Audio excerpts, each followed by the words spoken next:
ny olona araka ny voalaza eo hoe hanambara amin'ny Jakoba ny heviny sy amin'ny Israely ny fahotana.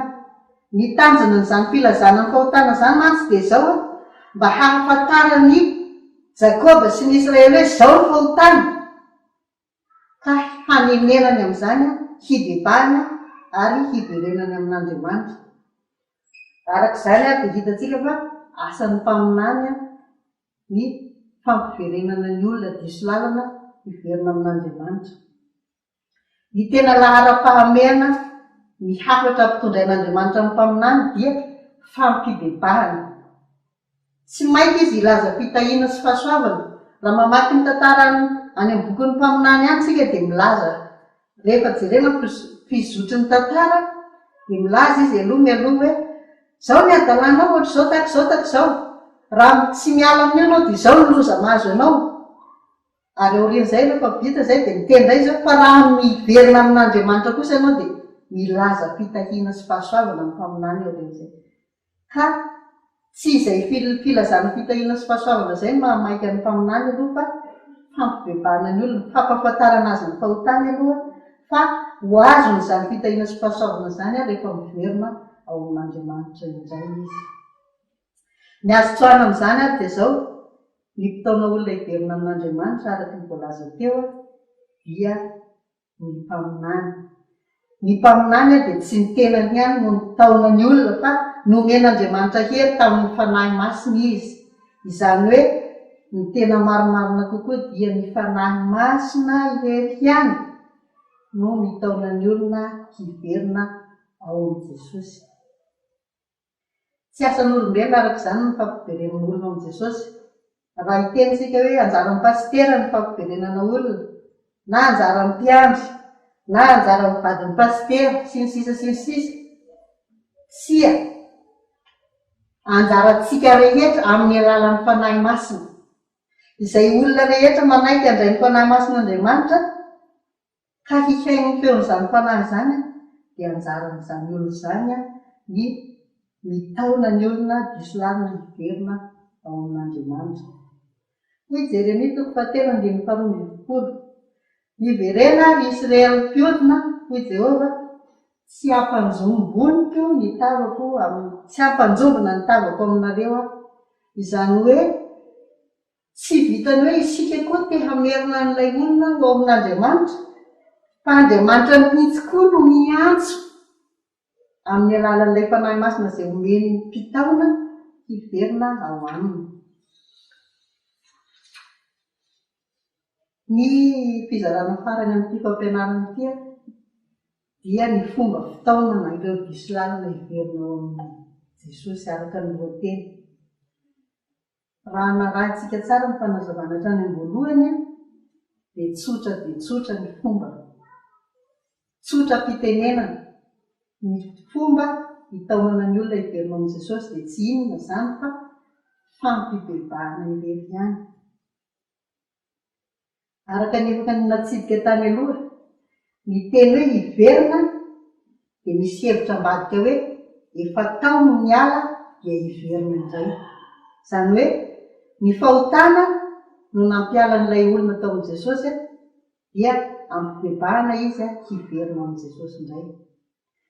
Sarotra dia sarotra amintsika olombelona izany fampibebahana olona izany, satria raha izaho hiteny amin'ny olona anankiray hoe mibebaha ianao fa zao fahotanao araka ny anjara asan'ny mpaminany teo hoe milaza amin'ilay olona ny fahotany mba hahalalany hoe zay ny fahotany dia mibebaka izy aveo.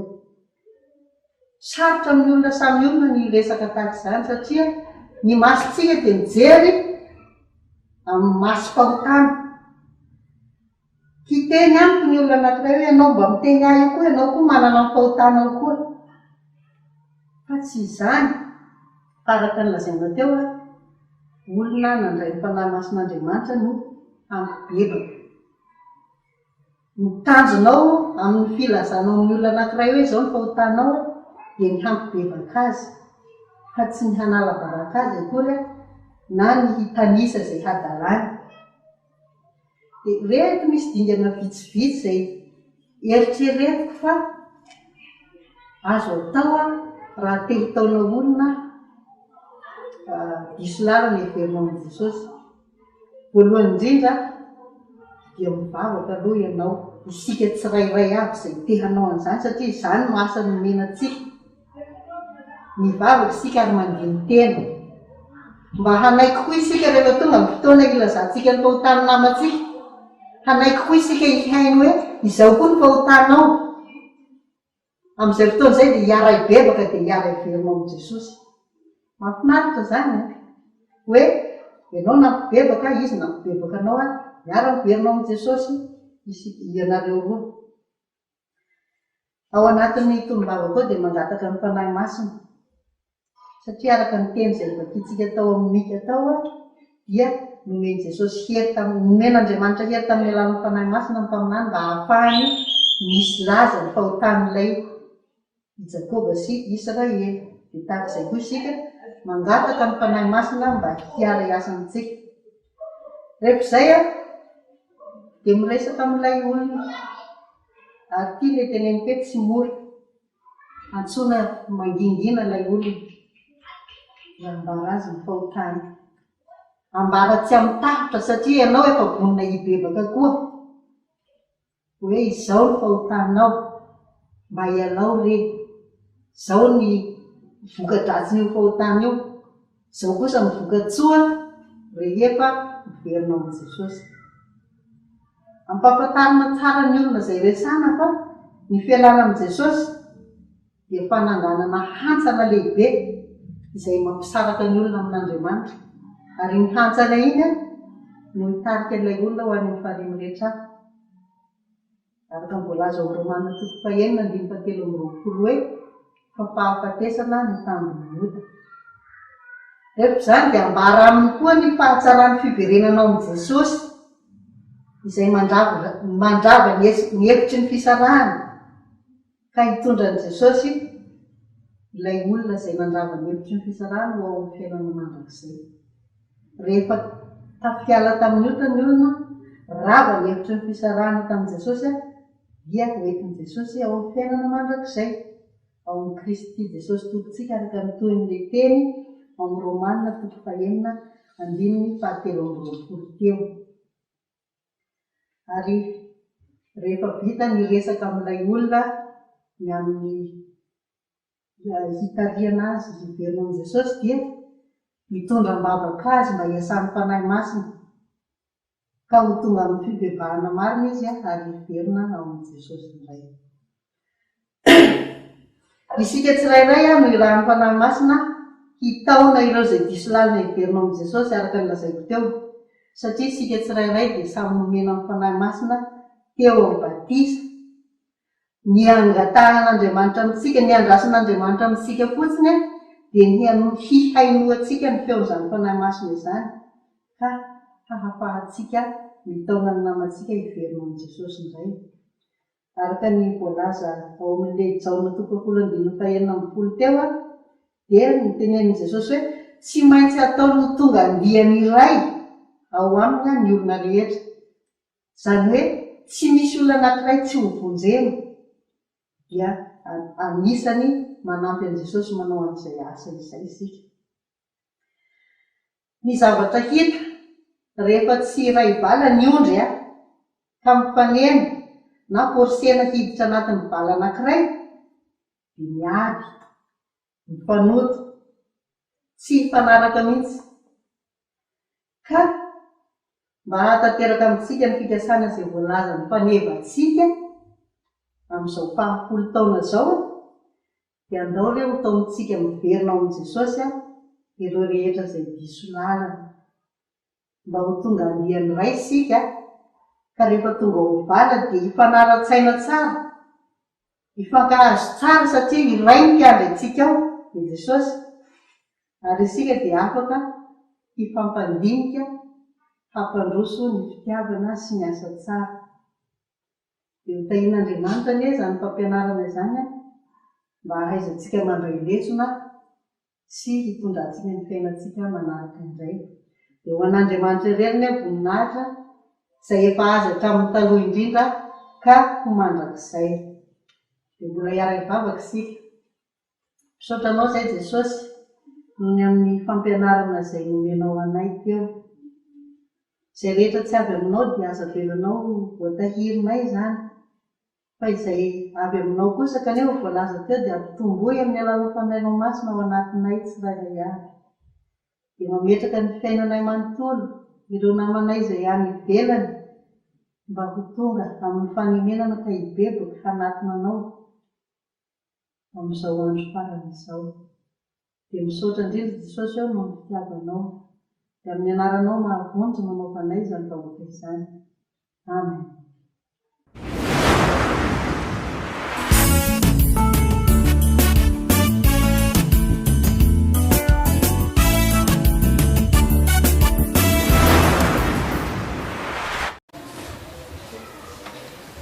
Jésus leur dit, je suis le pain de vie. Celui qui vient à moi n'aura jamais faim, et celui qui croit en moi n'aura jamais soif.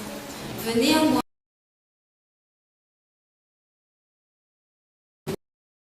Prenez mon joug, car je suis doux et humble de cœur, et vous trouverez du repos pour vos âmes. Jésus leur dit, en vérité, je vous le dis, je suis la porte des brebis. Tous qui sont venus avant moi sont des voleurs et des brigands. Mais les brebis ne les ont point écoutés.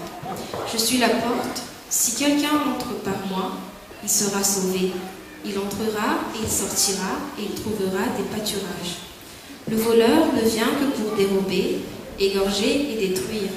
Moi, je suis venu afin que les brebis aient la vie et qu'elles soient dans l'abondance. Je suis le bon berger. Le bon berger donne sa vie pour ses brebis. Ô Dieu, tu es mon Dieu, je te cherche. Mon âme a soif de toi, mon corps soupire après toi. Dans une terre aride, desséchée, sans eau. Ainsi je te contemple dans le sanctuaire pour voir ta puissance et ta gloire. Tiens.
Ary aoka isika ifampandinika hampandroso ny fitiava sy ny asa tsara.